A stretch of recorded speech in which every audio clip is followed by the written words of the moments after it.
We play and call it work. Hey MiniWarGamers, and welcome to the Dark Angels Codex Ravenwing review. Today in this episode, we're going to talk all things Ravenwing in the new 2015 Dark Angels Codex. After this discussion, we're going to go in the vault and talk all things Deathwing, everything with the Deathwing special rule. But for now, Ravenwing. We're going to start off with the Ravenwing Attack Squad. Now, I'm going to say I'm really happy to see Chaos Marines finally get a great bike squad. You got to keep pushing that, eh? Gotta keep pushing it. They have hatred Chaos Space Marines. They're loyal. They're self-loathing Marines. Self-loathing Marines. No, in all reality, the Ravenwing bike squads are... Well, the Ravenwing in general really seems to be the standout of this book. I agree. Their special rules give them enough oomph, enough staying power, and some of the additions that they got in terms of what they can take really help them. Adding grab weapons to the book. Big. So to the Ravenwing, great. Yeah, it's big. It's really nice because it really felt like an omission from the last Dark Angels book that they didn't get any of these fun toys that the Space Marines had gotten access to. Admittedly, the Space Marine book I think came out 6 months after the Dark Angel one. At least a little bit after, yeah. Something like that, around that time frame. So at least there was kind of that mentality there. Okay. But no, it's nice to see this weapon parity. I know I have three Ravenwing attack squadrons. One with 2 flamers, one with 2 plasma, and one with 2 melta. I'm cutting all those bits off and replacing them all with grav guns when I find the bits on a bit store. The option for grav just outweighs all of those. Well, it's such a great weapon. I mean, unless you're going up against hordes of units and hordes of low or high armor save units or low armor, however you want to say it, like armor 5, armor 6 type thing. Then grav is almost the superior thing in almost every case. Well, you still got your twin-link bolt gun on the guy who's holding that grav gun. Oh, exactly. So, I mean, there's no downside to taking grav on the bikers whatsoever. And I have to admit, I am a little sad that it really feels like grav has invalidated plasma in many ways. Yeah, because they were the plasma army, right? Well, just in general. I like plasma guns. I love the idea behind plasma guns. So, for me, it's a little bittersweet. Grav guns are fantastic. I love them. It's just sad. On that note, I want to stay on Ravenwing, but I do want to mention, though, I feel that my tactical squads, my tactical Marines, are going to have a Rif Cannon and a plasma gun. Fair enough. I think that is... I mean, at short range, you get 5 decent shots at 12-inch range. Yeah, fair enough. But, I mean, yes, on the bikes, gone. On the bikes, yeah. Like, there's not really much reason to bring plasma over grav. They're even the same point cost. Yeah, so exactly. Yeah, so there's not even, it's not even one of those matters where you have to trim 20 to 30 points or something like that from your army because they're to squeeze it in. It's a lateral point. Yeah, no, it's definitely, for me, it's definitely grav. Comment below if you disagree, or if you can find a reason why you want plasma more. Maybe if you're fighting at a Landspeeder. The strength, firing at armor 10. The plasma is going to be better than the grav. Yeah, there's obviously going to be elements there, but at the same time, though, with your bikes being as fast as they are, you have your crack grenades to deal with vehicles, because it's not going to be outside the realm of possibility that you're going to be able to get into assault with these guys. Yeah. Because they have the speed to get around, and they have another rule that's going to make sure that they stay on the table long enough to get around, and that's the Ravenwing special rule. Rerolling Jink cover saves. Yeah, getting that rerollable 4+ in a lot of ways can be better than just the 3-up armor save. They still got the Grim Resolve special rule, making them stubborn. Yep. Leadership 8 without the Veteran Sergeant. Allowing them to fire Overwatch at Blitz skill 2 so long as they do not jink. That gets boosted up in some of the Lion Sword formation. It goes up to full Blitz skill, which is pretty good. And then you have Scout, your basic fast attack troop with Scout on bikes, with grav. Then that just makes it even better, because, I mean, unless I'm mistaken, Scout with a bike would be 12-inch. Yeah, it would be a 12-inch redeployment. So, and considering that this is a unit that is a predominantly shooting unit, you don't care about not assaulting on first turn. The assault is more in there for when you, like for later game, when you're sort of trying to mop up and clean up, right? Putting them far enough to soak up the fire and rerolling your drink saves. Not just soaking up the fire, but putting you within range of grav, putting you in range of plasma. Lots of things. Yeah, it's fantastic. They're going to be a staple for me. I love the Ravenwing bike squad. Absolutely. Absolutely. The combat squatting still kind of still works for them, obviously. You can split your 6-man squad into 2 3-mans. And if you have the attack bike upgrade bot as well, combat squad rule says in this new book is it's 2 3-man squads and a 3rd squad of 1 attack bike. Yeah. Yeah, just because they count as being at full strength when they have 7 models in there. Yeah, so that means you can't combat squad and have a 3 with an attack bike and a 3 separate. But that's okay. I actually kind of like that, the fact that the combat squad turns into 3 units. I do rather like that. I know it means it's easier to give away first blood.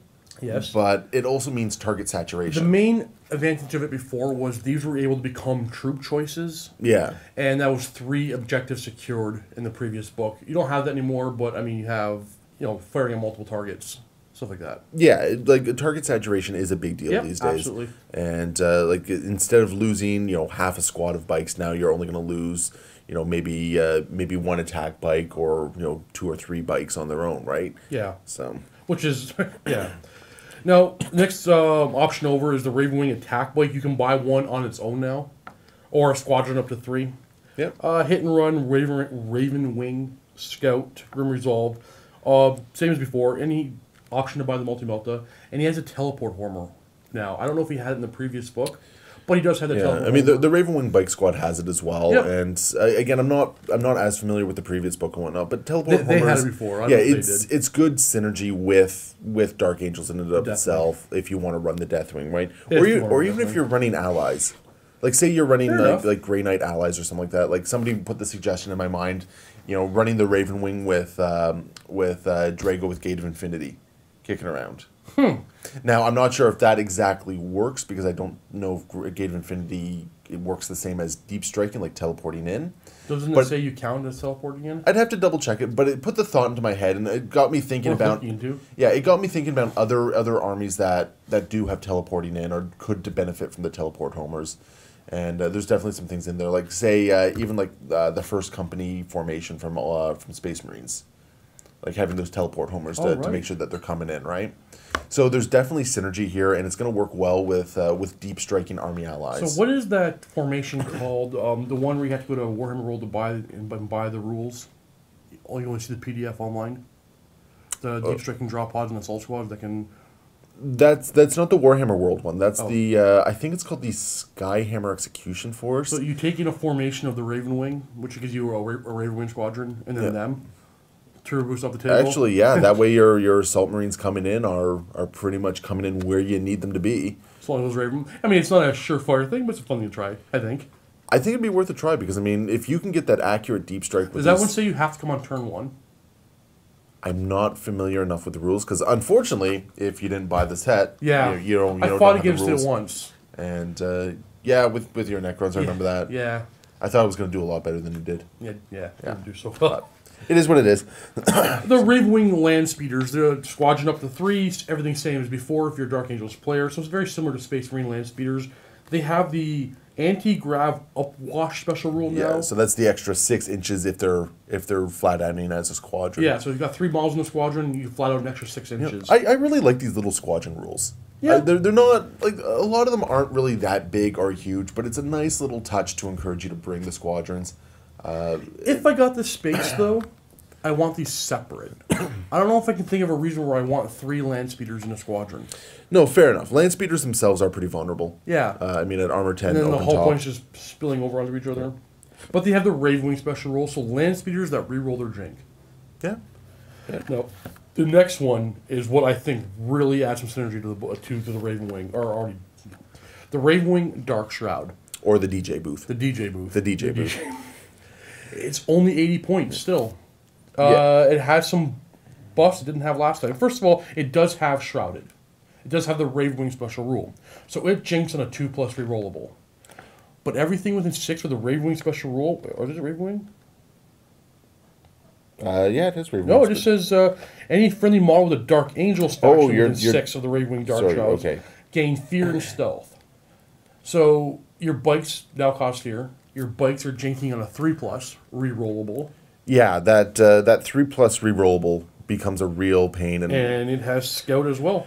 I think we're going to be seeing the Dark Shrouds. I'll be buying 3 of these for sure. Yeah, you can upgrade the Heavy Bolter to an Assault Cannon. I won't do that. Yeah, it's got 3 hull points and it has Deep Strike. I'll never Deep Strike. It's going to sit within my bikes. I'm going to have a bubble of these guys with all my bikes. Yeah, well, with this particular thing with the Dark Shroud, you don't care if it's firing or not. It's just there to provide the better the better Jinx save, right? And I would think that my opponent's going to want to try to take him down with all their ignores cover that they have. Absolutely. And, I mean, if not, it's got a 2+ rerollable Jinx save just to protect itself with 3 hull points. It's taking this thing out is going to be a real pain. Like, if you don't have things that ignore cover, then it is going to be a nightmare to remove. I mean, it's a Landspeeder, so it's still kind of flimsy in the sense that it's... with 3 hull points.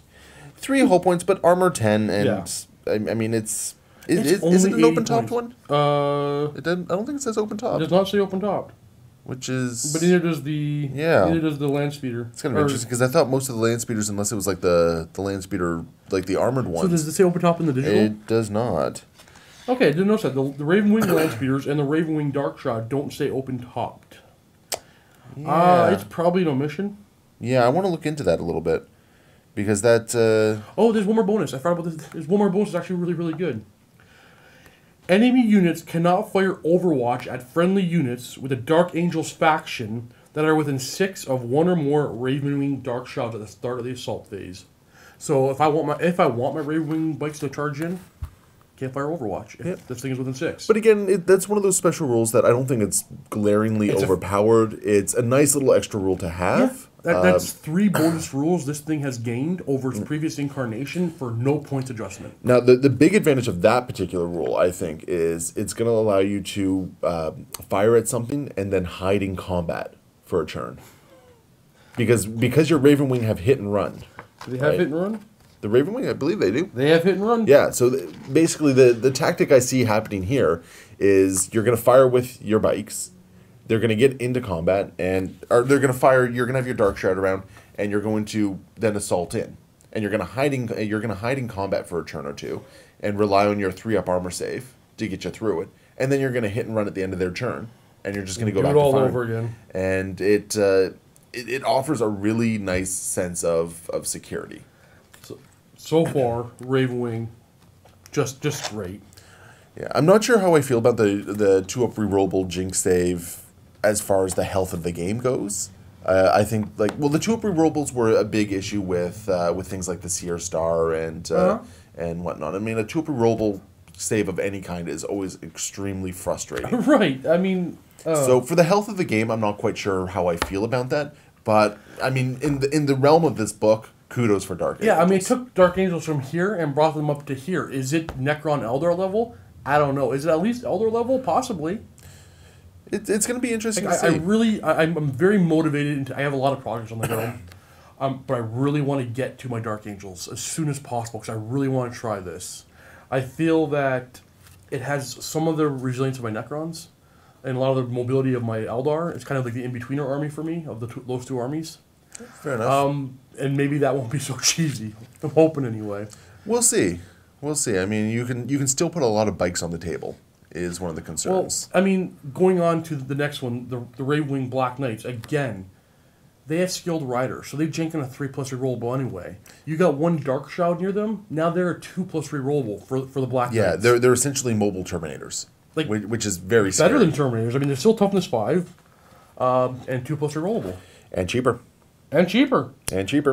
They still got their Corvus Hammer, which is actually no, they're the same price as the Deathwing Terminators. That's right. They went down. Yeah, they're 40 points a pop. Yeah, I'd still take them. You got their Plasma Talons. Yeah, no, the Ravenwing definitely got a nice boost between Skilled Rider, the rerollable Jink, and then the synergy with the Dark Shroud. So there's definitely nothing wrong there. You can replace the Sergeants or whatever he's called. He's called the Huntsmaster. He can replace his Corvus Hammer with a Blade of Caliban, and it was useless before. It was unwieldy before. Now it's not. It's +1 strength AP3 regular initiative. So you might be seeing me buy that upgrade. Now with the changes to the rad guns. So they have the option of buying the Ravenwing grenade launcher. I don't know if the playstyle for these guys, and I'm not an expert on playing Ravenwing, so correct me if I'm wrong in the comments below. If upgrading to grenade launchers isn't as necessary anymore. It's not bad. Some of the special rules here are kind of nice. I mean, the rad rule is the same one we see in the Skitarii and Cult Mechanicus books, and that on a successful wound of 6, you're going to be dealing additional wounds, right? The stasis anomaly It's not bad. I mean, but if you can hit, it doesn't do any damage. If you can hit a majority of their models with it, you can lower their weapon skill to the point where you're hitting them on 3s. And if you lower their initiative, you'll hit them first. Yeah, it's really going to see its worth when you're fighting other weapon skill 4 models. Is the thing. Against anything else, like against weapon skill 3, you don't care. You're not going to be using against weapon skill 3 because you're still going to be striking on 3s. They're still going to be hitting on 4s. What I think is I really want to take advantage of that 3+ or 2+ rerollable jink and just never get into combat, kind of like dance and shoot, move and shoot, shoot. Even when you're jinking, twin linking on those plasma talons, rapid fire at 9-inch range, 2 shots apiece, hitting on 6s, rerolling those fails. Yep. They're going to get a couple shots off. Yeah. I mean, in charge when you have to. No, that definitely seems to be the best way of going about it. See, I just don't know. I really am not convinced one way or another whether or not those grenade launchers are necessary anymore. And if I can magnetize them, I will. I think the grenade launchers themselves they're a nice toolbox, and I think there might be a place for them, but I'd rather have that plasma talon. Yeah, I mean, with the plasma talon being re-rollable and like with the twin linked and whatnot. No, I do definitely see what you're talking about. The grenade launcher does seem to be a little bit of a it lost some of its luster. Yeah. Yeah. But I mean, okay, 2+ re-rollable, 120 points for 3. Doesn't matter what you're putting on them; they're gonna stick around for a while. Next one over, we got the Ravenwing Landspeeder Vengeance. Now, I first looked this over and I saw no changes. Deep Strike has a Ravenwing special roll so it can reroll its jink cover save. It has a heavy bolter still and a Plasma Storm battery. Yeah. But the Plasma Storm battery went from 24-inch range to 36, I believe. Yeah, and anytime it's 36-inch range. Yeah. So it did gain an extra 12 inches of range. Is that enough? On plasma, that's insanely good. The 2 flare modes are large. Heavy 3 gets hot, and heavy 1 gets hot large blast. A large blast plasma template. Yeah, that's a lot of fun. But if you make this thing jink, it's not firing that blast, and then it's got just a 3-shot gets hot weapon that's gonna potentially wreck itself. I'm going to have at least one, maybe a couple. You know, I think maybe they're gonna be good. I don't think they're going to be that bad. I mean, even just 3 shots jinking and whatnot, I mean, that's still 3 potentially high-strength, low AP shots. I mean, if you look at the model, why couldn't it have been twin-linked for the 3 shots? I don't know. 3 twin-linked shots at 36-inch range plasma, that seems a little bit too much. Okay. If you ask me. As it is, I feel that the weapon or the vehicle is a fairly solid vehicle to begin with. Again, it suffers from skimmer rules, obviously, being armor 10 and everything. But imagine somebody deep strikes down a unit of Terminators. That large blast directly hitting all of them. Yeah, that large blast is if he doesn't cause your skimmer to jink, then that blast is going to kill a bunch of Terminators, right? And it's a heavy support slot. I mean, if you're playing an all Ravenwing army, that heavy support slot's open and you're freely able to use it. If you're playing a mixed combined arms or any of the formations, there are probably better things to spend in the heavy support. Yeah, and I like that actually, because you don't have to play just Ravenwing now or just Deathwing. Playing them all together in this book is very playable. There's a lot more synergy. Usable. Yeah, definitely. Now, what I think is the best thing in the entire Ravenwing is over in the Elite section. The Ravenwing Command Squad, 120 points.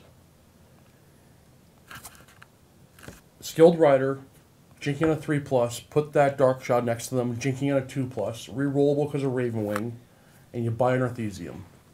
2+ rerollable jink save, and then feel no pain. They're not dying.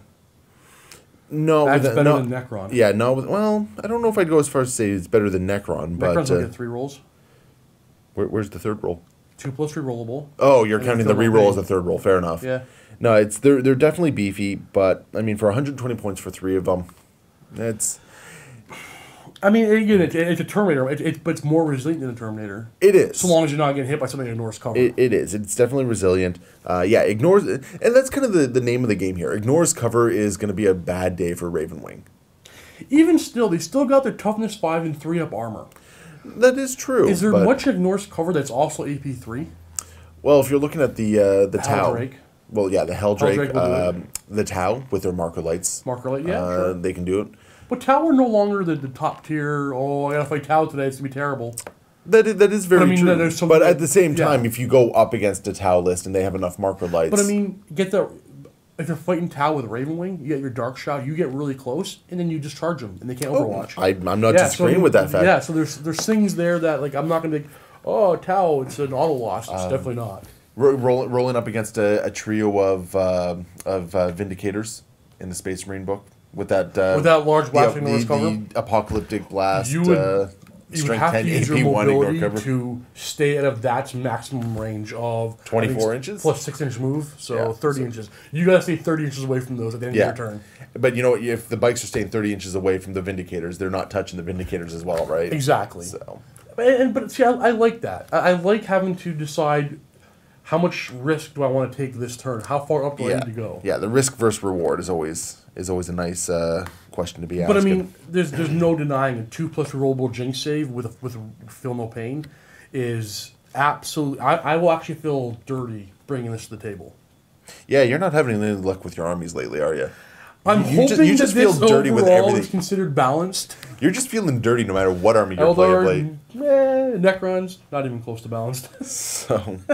No, there is a couple other special rules that these guys have. The champion does have the honor or death rule. Yeah, so I don't like that. That's a chaos thing. It's must issue and accept challenges. It's more than a chaos thing. My Brotherhood champions and Grey Knights have that as well. Do they? Yeah, okay. They have to issue and accept a challenge, and I think the Emperor's champion has to do it as well. Oh, probably. So there are units out there that have to do it. But here's the thing, with how prominent the shooting game is, that's a rule that's not going to be coming into effect all that often. Now, if you consider these guys a combat unit, ignore their plasma talons, they have 2 attacks piece with strength 5 rending. You can get them into combat, jinking up the board, no overwatch. You can get them in the combat that you want them in. The maximum squad size is 6, though. So you'll not take them above a 6-model squad. You're not going to full-on Death Star these with 10 models like the Black Knights can do. Which is good. Absolutely. Because if you could put a unit of 10 of these guys with that rerollable 2-up Jinx save with a Dark Shroud around, that would just... Yeah. No, I mean... I'd be done. A squad of these, 6 of them, is 240 points. Then buying their Arthesium is another 30 points. Now we're at 270 points just for these 6 guys. And you still need that Dark Shroud at 80 points. So now we're at 350 points for 7 models to have a 2-up rerollable Jinx save and then feel no pain. Is it worth it? Probably. It's hard to say. You need a lot of other firepower on the board. Yeah. You couldn't just use a couple squads of those. You'll get overwhelmed. Yeah, it's really hard to say because, in a 1,500 point, that is a fifth of your army right there.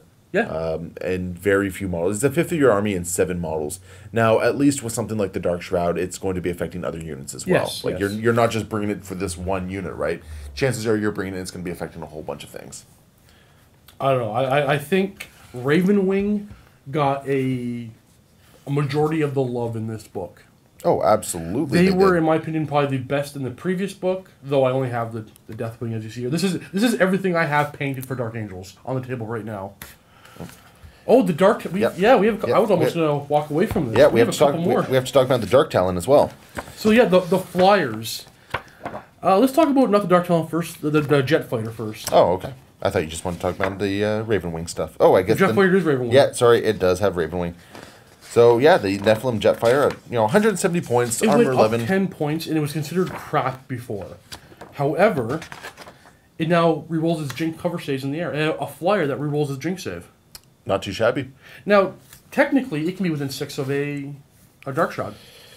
Yeah, didn't see anything that takes that away. Do that, so it can get a 3-up rerollable cover save. Its biggest buff is the fact that Black Sword missiles are Strength 7 AP 3 now instead of Strength 6 AP 4. It needed that, and it does have the missile lock special rule, which means that if it fails to hit with a Black Sword missile, it rerolls the hit. Yep. No, it's definitely not a bad little flyer, but at the same time, we're not seeing flyers being that dominating force that a lot of people thought they were going to be at the beginning of 6th edition. Is this an auto include? No. No. Is it better than before? Yes. Is it a lot better than before? Yeah. I'm going to buy them. I think it's definitely worth having one around or so. But yeah, it's a decent fighter. It's not going to be lighting the board on fire or anything like that. It can still treat weapon destroyed as immobilized. It has strafing run. It's a bit of a buff, but like I don't know why anyone would replace the Avenger Mega Bolter with the Twin Link Blast Cannon. Really, I still think I would. See, I'd rather have the 5 shots over it. I would use this as an infantry killer as opposed to a tank hunter or something like that. The thing about that is before you have your Black Sword missiles and they were the same strength as your Avenger Mega Bolter and everything, so you just fired them at infantry as well. Yeah. Now it's like, well, they're actually capable of taking out light vehicles. They are. So now I might want the last cannon. But you know what? Strength 6 is still capable of taking out a light vehicle as well. True enough. I mean, a Strength 6 with 5 shots, you know, you can cause a couple of glances, and then the missiles can polish off a Rhino or something like that, right? So I don't know. I feel like losing 4 shots for the Twin Link Blast Cannon is...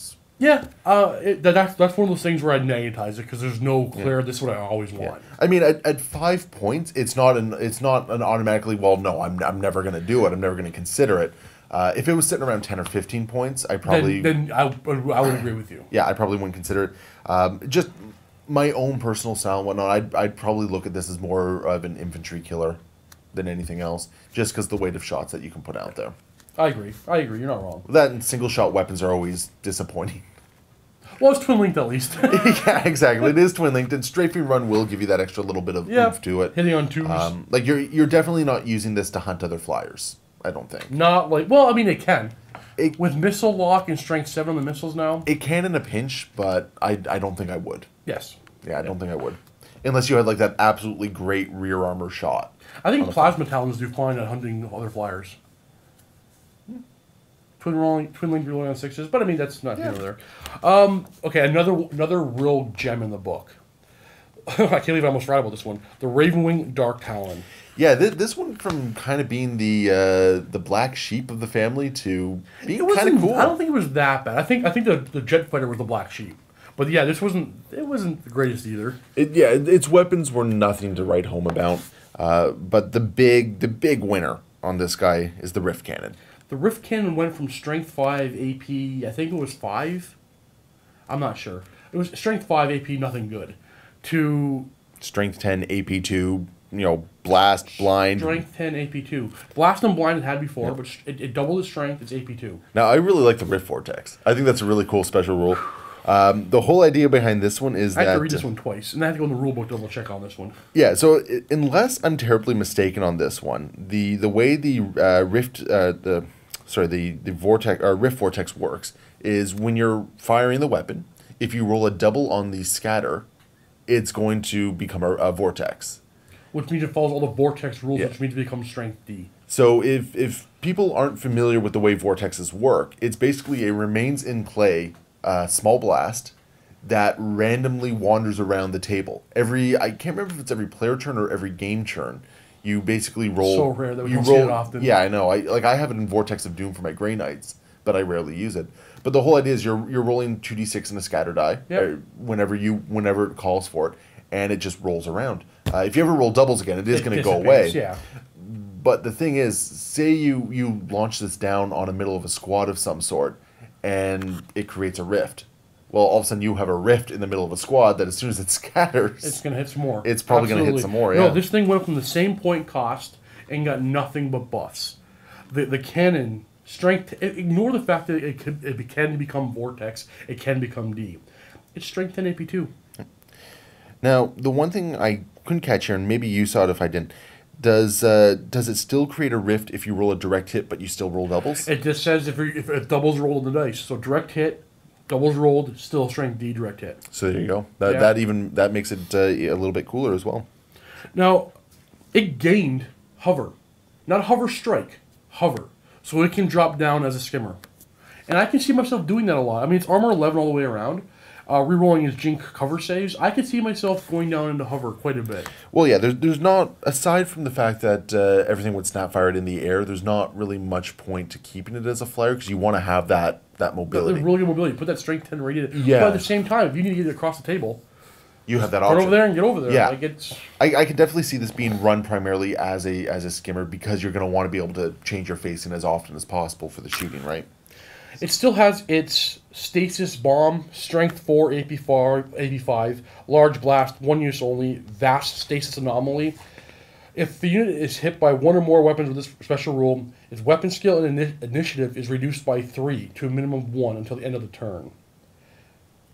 Yeah. If a model suffers 1 or more unsaved wounds from this weapon, it must pass a separate initiative test for each wound suffered, or be removed from play as a casualty. Not like if you roll really well hitting a monster, like a monstrous creature or something, you might do well. I mean, it's not.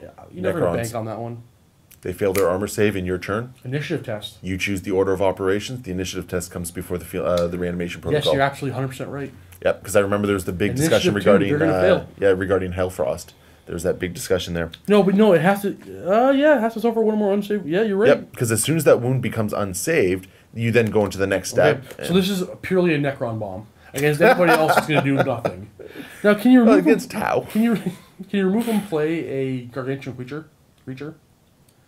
That I don't know. We'd have to look at the we'd have to look at the gargantuan creature rules. Dice, but yeah, though it's definitely an anti-Necron thing, and we can all use some more anti-Necron stuff.